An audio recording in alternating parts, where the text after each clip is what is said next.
Everyone, welcome to our YouTube channel new beginning. आज के इस वीडियो लेक्चर में हम लोग शॉक वेव और उससे आगे की चीज़ों को पढ़ेंगे। इससे पहले की वीडियो लेक्चर में हम लोगों ने वेव ऑसिलेशन को वेव को स्टार्ट कर दिया है, उसको पढ़ना स्टार्ट कर दिया है। आपने वेव का मेरा पहला लेक्चर ना देखा हो तो डिस्क्रिप्शन बॉक्स में उसका लिंक मिल जाएगा और आई बटन पे भी जाके आप देख सकते हैं, और या फिर इस वीडियो के लास्ट में यानी जब वीडियो ख़त्म होने लगेगा तो एंड स्क्रीन पे भी आपको वो वीडियो मिल जाएगा। तो आपके पास जो भी आपको सूटेबल पड़े आप वो कर सकते हैं। और आपको अगर पहले से ही वेव थ्योरी आती है, मतलब वेव आते हैं, तो अच्छी बात है। अब हम वीडियो लेक्चर को आगे पढ़ सकते हैं। और हाँ, अगर मेरे मैकेनिक्स के रिवीजन में कहीं भी कोई प्रॉब्लम आ रही हो वीडियोस को ढूंढने में, तो मैंने मैकेनिक्स रिवीजन के नाम पे अपने चैनल पर प्लेलिस्ट क्रिएट कर रखी है। उसमें सीक्वेंस से वीडियोस अपलोडेड हैं, तो आप लोग वहाँ से वीडियोस को देख सकते हैं। तो चलिए, हम लोग ने जो पहले वीडियो लेक्चर में पढ़ा था उसके आगे पढ़ेंगे। हम लोगों ने पहले बहुत कुछ पढ़ा था। पहले ह्यूमिडिटी का इफ़ेक्ट और ये सब टेम्परेचर का इफ़ेक्ट ये सब देख लिया था, ठीक है। आज हम शॉक वेव पढ़ेंगे। तो शॉक वेव क्या होती है, देखिए, एयर एसोसिएटेड टू जेट। जैसे देखिए, कोई भी जेट में पीछे ऐसे एयर एसोसिएटेड होती है ना, तो वो एक तरीके की क्या होती है, शॉक वेव होती है। और शॉक वेव का हमारा जो यूनिट होता है वो होता है मैक नंबर, ठीक है। मैक नंबर फॉर्मूला भी उसका कुछ होगा, मतलब हर चीज़ की एक यूनिट होती है ना, कि जिससे हम उसको मेज़र कर सकते हैं। तो इसकी यूनिट होती है, क्या होती है, मैक नंबर। मैक नंबर का फॉर्मूला क्या होता है, speed of source upon speed of sound. मतलब सोर्स की क्या स्पीड है और साउंड की क्या स्पीड है, उसी का रेशियो हमारा मैक नंबर के इक्वल आएगा, ठीक है। उसके बाद है classification of sound wave on the basis of frequency. Frequency के बेस पर हम साउंड वेव को किस तरीके से क्लासीफाई कर सकते हैं। तो देखिए, हमारी जो साउंड वेव की फ्रिक्वेंसी होती है वो 220 हर्ट्ज से 2000 हर्ट्ज तक होती हैं, ठीक है। तो इन्हीं के जो हम लोग क्लासीफाई करेंगे इसी के अकॉर्डिंग करेंगे। पहला क्लासिफिकेशन ये होगा कि जो फ्रिक्वेंसी 20 हर्ट्ज से कम है, मतलब इधर की फ्रिक्वेंसी 20 हर्ट्ज से कम होगी, तो जिनका 20 हर्ट्ज से कम फ्रिक्वेंसी वाली जो साउंड वेव है उन्हें कहेंगे हम लोग इंफ्रासोनिक वेव। क्या कहेंगे, इंफ्रासोनिक वेव, ठीक है। और जिनकी फ्रिक्वेंसी 20 हर्ट्ज से 2000 हर्ट्ज के बीच में है वो है हमारी ऑडिएबल वेव या सोनिक वेव, ठीक है। ऑडिएबल वेव या सोनिक वेव, इनकी वेवलेंथ भी आप लोग जान लीजिए, नीचे लिखी हुई है। इस तरह से हम इसको लिख सकते हैं, 166 मीटर, या इसको सेंटीमीटर में कन्वर्ट कर सकते हैं, ठीक है। अब वो साउंड वेव जो हमारी 20,000 हर्ट्ज से ज़्यादा है जिनकी फ्रिक्वेंसी, तो वो है हमारी अल्ट्रासोनिक वेव। कौन सी है, अल्ट्रासोनिक वेव। तो ये हमारी शॉक वेव के बारे में और क्लासिफिकेशन हो गया साउंड वेव का on the basis of frequency. अब हम लोग पढ़ेंगे प्रोग्रेसिव वेव, और जिसे हम लोग क्या कह सकते हैं, प्लेन प्रोग्रेसिव वेव भी कहते हैं, ठीक है।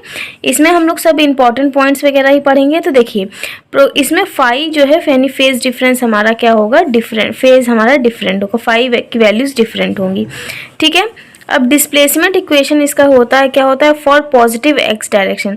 पॉजिटिव एक्स डायरेक्शन में इसका डिस्प्लेसमेंट इक्वेशन होता है y equals to a sine omega T minus phi. और मान लीजिए दूसरी इसको अगर हम और फॉर्म में लिख सके, जैसे सिंपल हार्मोनिक मोशन को हम लोग कई फॉर्म में लिख सकते हैं ना, तो y equals to a cos omega T minus phi भी होता है, ठीक है। फाई की वैल्यू यहाँ पे kx होती है, तो k की वैल्यू क्या होती है, यहाँ पे k की वैल्यू होती है 2 pi by lambda, 2 pi by lambda. तो फाई की फाई की क्या वैल्यू हो जाएगी, 2 pi by lambda into x, ठीक है। प्रोग्रेशन कांस्टेंट होता है, के क्या होता है, प्रोग्रेशन कांस्टेंट होता है, प्रोपागेशन कांस्टेंट होता है, जिसकी value 2 lambda 2 pi upon lambda होती है। अब y is equals to a sine omega T minus K X हो जाता है। फाई की वैल्यूज़ रख देंगे और इसको और सिंप्लीफाई करके हम इस तरीके से लिख सकते हैं, k की वैल्यू लिख के इस तरीके से लिख सकते हैं और कुछ और सिंप्लीफाइड फॉर्म में इस तरीके से भी लिख सकते हैं।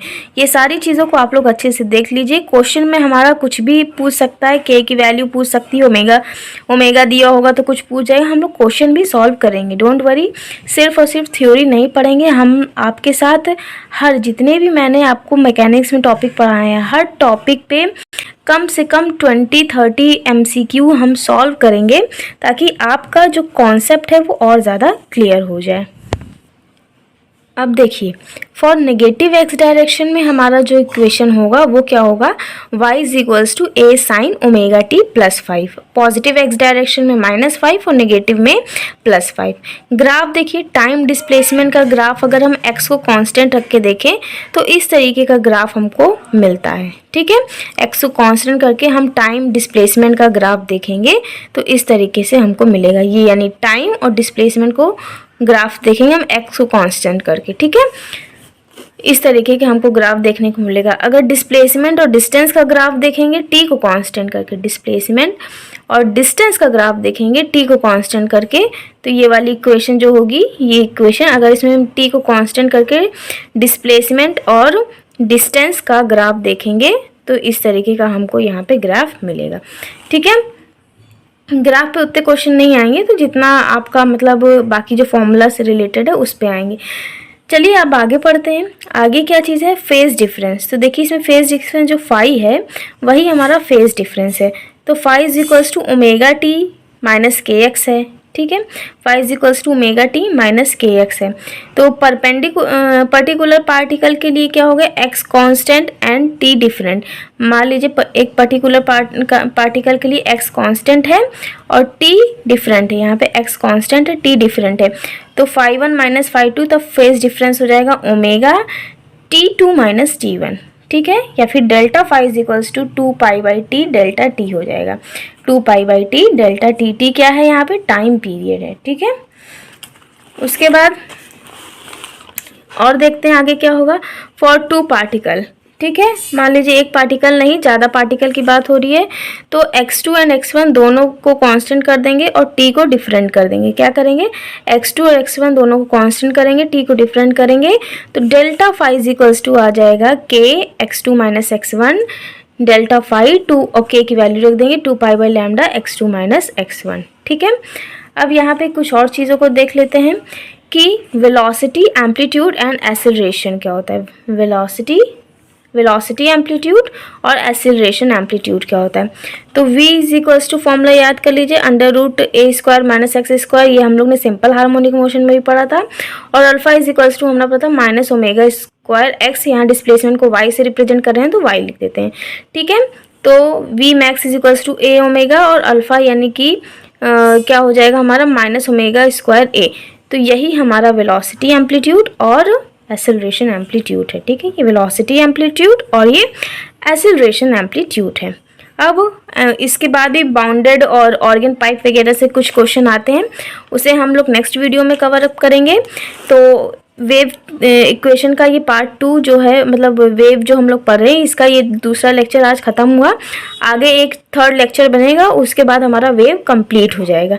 ठीक है, तो वीडियो अच्छी लगी हो तो वीडियो को लाइक कर दीजिएगा, कमेंट कर दीजिएगा और चैनल को सब्सक्राइब भी कर दीजिएगा। Thanks for watching, bye bye.